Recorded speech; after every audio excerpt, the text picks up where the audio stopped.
여러분, 혹시 지하철에서 유튜브를 보다가 갑자기 화면이 멈춰버린 적 있으십니까?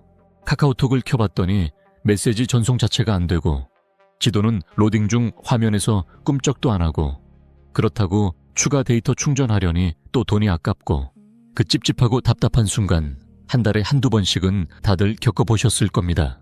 그런데 그 순간이 이제 완전히 사라집니다. 2026년 4월 9일 과학기술정보통신부가 기본통신권 보장을 위한 요금제 개편 방향을 발표했습니다. 핵심은 두 가지입니다. 데이터를 다 써도 끊지 않겠다는 것, 그리고 5G 요금제를 2만 원대까지 내리겠다는 것입니다. 그런데 여기서 잠깐, 이 두 가지가 왜 지금 나왔는지부터 짚어야 합니다. 우리나라 국민 1인당 월평균 스마트폰 데이터 사용량은 현재 약 20GB를 넘어섰습니다. 5년 전과 비교하면 2배 이상 늘어난 수치입니다. 카카오톡 하나만 해도 텍스트를 넘어 사진, 동영상, 오픈 채팅까지 일상의 모든 소통이 데이터 위에서 돌아가고 있습니다. 지도 없이는 길을 못 찾고 모바일 뱅킹 없이는 송금도 안 되는 시대입니다. 데이터는 이제 전기나 수도처럼 끊기면 안 되는 생활 인프라가 된 겁니다. 정부가 이번에 기본통신권이라는 표현을 쓴 것도 바로 그 맥락입니다. 데이터 접근권을 국민의 기본권으로 못 받겠다는 선언이죠. 매 정부마다 통신비 인하를 외쳤지만 이번엔 구호가 아니라 구조 자체를 바꾸는 겁니다. 오늘은 이 정책이 우리 삶을 어떻게 바꾸는지 숫자와 함께 구체적으로 뜯어보겠습니다. 먼저 이번 정책의 핵심인 데이터 안심 옵션부터 정확하게 짚고 넘어가겠습니다. 영어로는 QoS, 퀄리티 오브 서비스라고 부릅니다. 지금까지는 어떤 구조였냐 하면요. 매달 요금제에서 정해진 데이터를 다 쓰고 나면 통신이 사실상 차단됩니다. 카카오톡 문자 하나도 안 가고 포털 검색도 불가능해지는 거죠. 물론 월 5,500원을 추가로 내면 느린 속도로나마 계속 쓸 수 있었습니다. 그게 바로 데이터 안심 옵션이었습니다. 그런데 이 옵션 알고 계신 분들이 많지 않았습니다. 통신사들이 적극적으로 안내하지 않았거든요. 결국 이 사실을 모른 채 매달 데이터가 떨어지면 그냥 와이파이를 찾아 헤매거나 불편함을 감수하거나 데이터를 더 주는 비싼 요금제로 올리는 선택을 했던 분들이 대부분이었습니다. 그런데 이번에 정부가 결단을 내린 겁니다. 이 옵션을 모든 4G, 5G 요금제에 추가 요금 없이 기본으로 넣겠다고 말입니다. 신규 요금제뿐만 아니라 지금 쓰고 계신 기존 요금제에도 전부 소급 적용됩니다. 통신 3사 추산으로는 717만 명이 혜택을 받고 연간 약 3,221억 원의 통신비 절감 효과가 기대된다고 합니다. 내가 아무것도 안 해도 요금제를 바꾸지 않아도 자동으로 혜택이 붙는 겁니다. 자, 그러면 이 느린 속도가 과연 어느 정도냐가 핵심이겠죠. 속도는 초당 400kbit, 400kbps/s입니다. 여러분이 평소에 쓰는 LTE가 보통 초당 100Mbit 안팎이고 5G는 그보다 훨씬 빠릅니다. 400kbps/s는 그것의 수백 분의 1 수준입니다. 숫자로만 보면 굉장히 느려 보이죠. 그런데 실제로 이 속도로 뭘 할 수 있냐 하면 카카오톡으로 텍스트 메시지를 주고받는 건 됩니다. 네이버 지도에서 길 찾는 것도 가능하고요. 모바일 뱅킹에 단순 조회 정도도 됩니다. 반면 유튜브나 넷플릭스는 사실상 불가능하고 음악 스트리밍도 끊기고 인스타그램 피드 로딩도 답답한 수준입니다. 사진이나 동영상이 포함된 카카오톡 대화도 대기 시간이 길어집니다. 정리하면 이 속도는 편리한 인터넷이 아니라 생존형 통신입니다. 급한 연락을 주고받고 길을 찾고 최소한의 정보를 확인하는 것. 그 정도는 데이터가 바닥나도 끊기지 않겠다는 게 이번 정책의 본질입니다. 배경훈 부총리가 직접 밝혔습니다. AI 디지털 시대에 데이터 접근권은 국민의 일상생활을 위한 기본권이라고 말입니다. 이번 정책은 그 선언을 실제 요금제 구조로 못 박은 겁니다. 두 번째 핵심은 요금제를 대폭 줄이겠다는 겁니다. 여러분, 지금 통신 3사를 다 합하면 요금제가 250개가 넘습니다. LTE 기본형, LTE 데이터 특화형, 5G 일반, 5G 프리미엄, 청년 요금제, 시니어 요금제, 가족 결합, 포인트 결합까지 소비자 입장에서 이걸 다 비교해서 나에게 최적인 걸 고른다는 게 현실적으로 거의 불가능했습니다. 그 복잡함 속에서 소비자는 늘 손해를 봐왔습니다. 비교가 어려우면 그냥 쓰던 걸 계속 쓰게 되고 통신사 입장에서는 굳이 더 저렴한 요금제를 앞에 내세울 이유가 없었던 거죠. 정부는 이 구조를 뿌리부터 바꾸기로 했습니다. LTE와 5G 구분을 없애고 통합해서 100여 개 수준으로 줄이는 겁니다. 사실 지금 5G 스마트폰을 쓰면서도 LTE 요금제를 선택할 수 있는 환경이 만들어진 지는 꽤 됐습니다. 그렇다면 굳이 LTE냐 5G냐로 요금제를 나눌 이유가 없다는 거죠. 선택지가 단순해질수록 소비자가 유리합니다. 내가 얼마짜리 요금제를 쓰는 게 맞는지 한눈에 비교할 수 있게 되는 거니까요. 그리고 여기서 가장 눈에 띄는 내용이 등장합니다.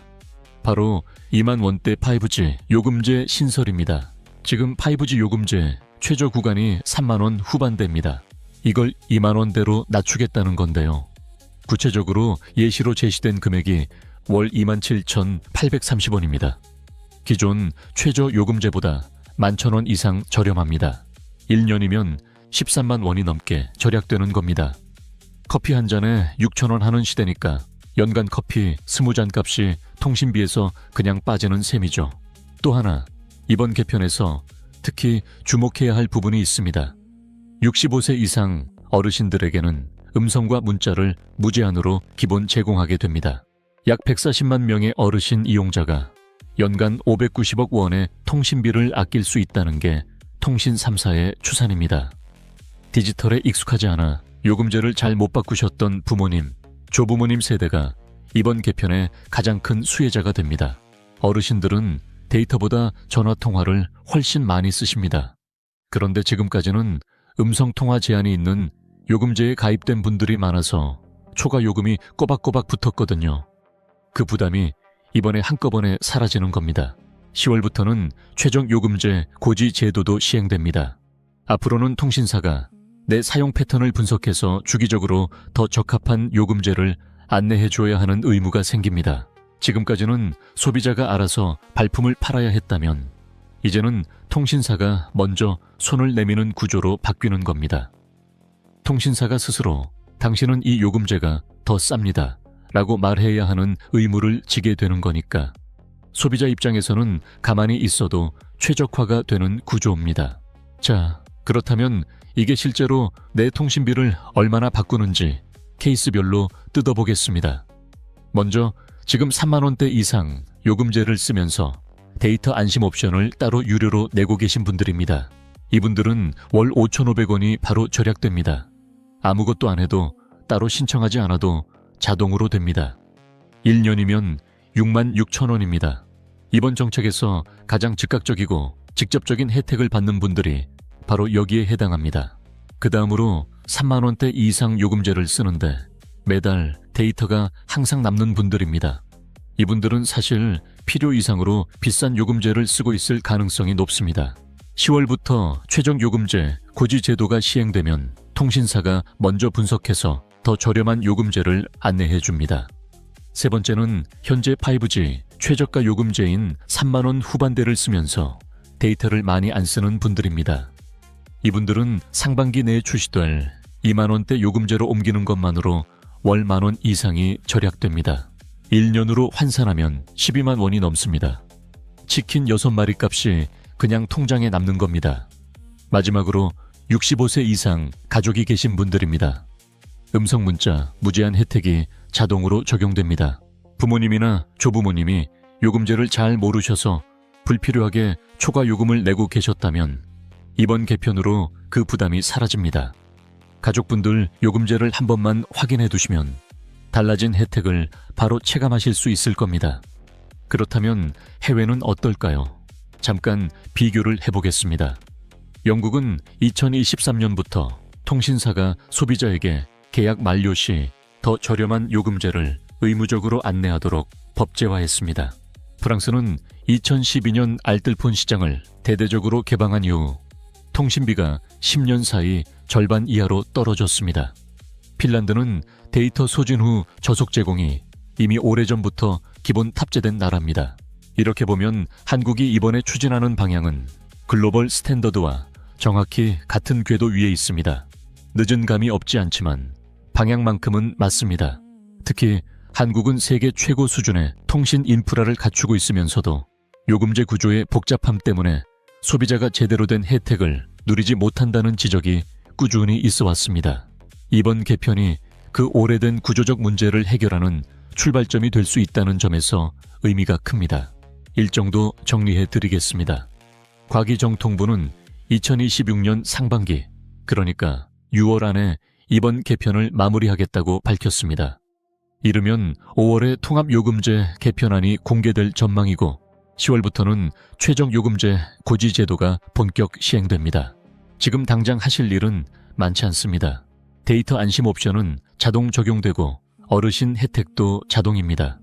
다만 5G 최저가 요금제를 쓰고 계신 분들은 5월 이후 새 요금제 발표를 주의 깊게 보시기 바랍니다.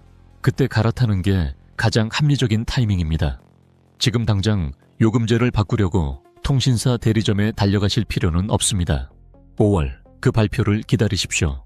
한 가지 더 말씀드리자면 이번 개편과 함께 알뜰폰 시장도 변화가 예상됩니다. 지금까지 알뜰폰의 가장 큰 무기는 저렴한 가격이었는데 이통 3사가 2만 원대까지 내려오면 그 격차가 좁혀지게 됩니다. 알뜰폰을 쓰고 계신 분들은 5월 이후 새 요금제 내용을 보고 나서 본인한테 유리한 쪽을 선택하시면 됩니다. 데이터 용량 기준으로는 아직 알뜰폰이 앞서는 경우가 많으니 섣불리 갈아타실 필요는 없습니다. 오늘 핵심을 딱 한 줄로 정리해 드리겠습니다. 이번 개편은 구호가 아닙니다. 데이터가 끊기지 않는 권리, 2만 원대 5G, 어르신 무제한 통화, 이 세 가지가 요금제 구조 안에 법적으로 못 박히는 겁니다. 717만 명의 자동 혜택, 140만 어르신의 통신비 절감, 그리고 복잡했던 250개 요금제가 절반 이하로 단순해지는 변화. 숫자로만 봐도 이번 개편의 규모가 어느 정도인지 느껴지실 겁니다. 물론 이게 완벽한 정책은 아닙니다. 27,830원에 기본 데이터 250MB라는 용량이 실생활에서 얼마나 충분할지, 400kbps/s라는 속도가 진짜 기본 통신권을 보장하는 수준인지, 이건 실제로 요금제가 출시되고 나서 직접 써봐야 알 수 있습니다. 오늘 준비한 이야기는 여기까지입니다. 오늘 영상이 도움이 되셨다면 구독과 좋아요 한번 눌러주시고요. 끝까지 시청해 주셔서 감사합니다.